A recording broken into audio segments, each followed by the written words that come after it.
populist right-wing parties are now topping the polls in the UK, France and Germany as voter anger over immigration, inflation and stagnating growth fuels a continent-wide political shake-up. For more, let's head to Sydney now. We're joined by Professor Tim Harcourt from UTS. Good to see you. Why do you think this is happening?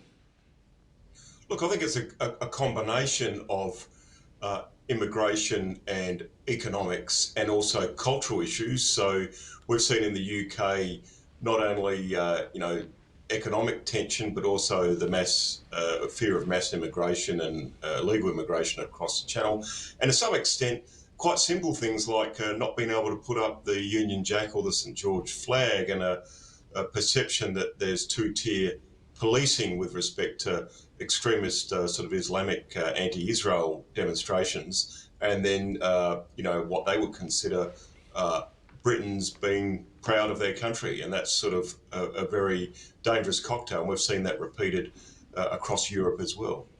Are they all facing the same challenges, the UK, France and Germany? To some extent they are. I mean, the UK is a little bit different because of the Channel and Brexit and those issues, and the fear that Brexit, whilst removing themselves from Europe, has actually not stemmed the perception and the fear that there's immigration is out of control and people are coming over the Channel willy-nilly. And I think to some extent the issues are quite different across the different countries, but there is a common theme, which is culture and institutions, but also fear of economic stagnation, along with sort of unfettered immigration. That means huge demand for infrastructure and social services that fiscally the countries can't afford.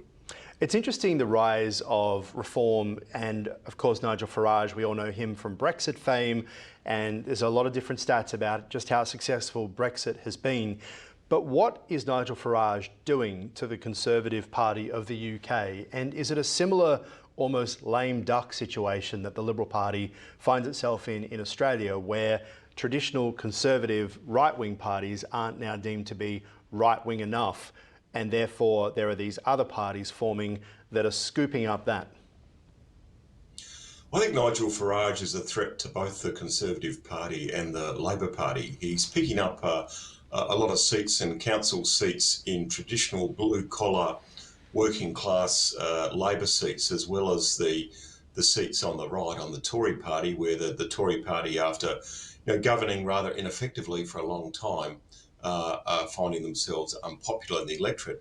But he's also targeting Labor, and a lot of these issues to do with Islamic extremism and the protests against Israel and Jewish Britons, and also the perception that there's two-tier policing with flags, with asylum seekers in hotels, and what you can say on social media, for instance, means that Farage is picking up a lot of disaffected traditional Labor voters, as well as the Tory voters on the right.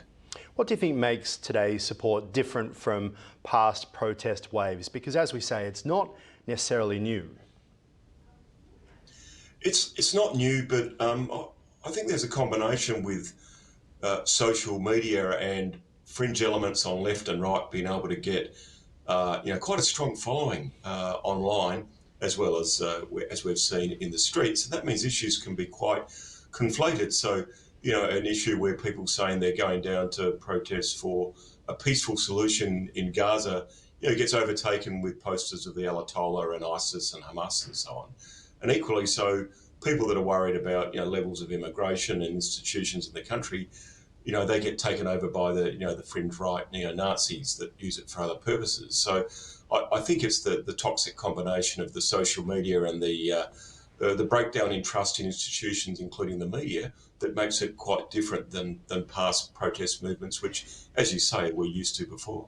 Yeah, we're just seeing these pictures here on screen from the weekend protests across Australia, the anti-mass immigration, a lot of differing views on both sides there, a lot of frustration and anger towards the protesters, but also from the protesters saying things just aren't working for us as well. We don't have much time left, but do you think that things will improve anytime soon? Not at the moment, no. I think there has to be some addressing of these economic and immigration issues, and also, I mean, you should be able to fly the Australian flag without being called a neo-right fascist, like is happening in the UK with the Union flag and the flag of St George, for instance. All right, we'll leave it there for now. Always appreciate your insights. Professor Tim Harcourt, thank you. Thanks very much, Aaron. Appreciate it.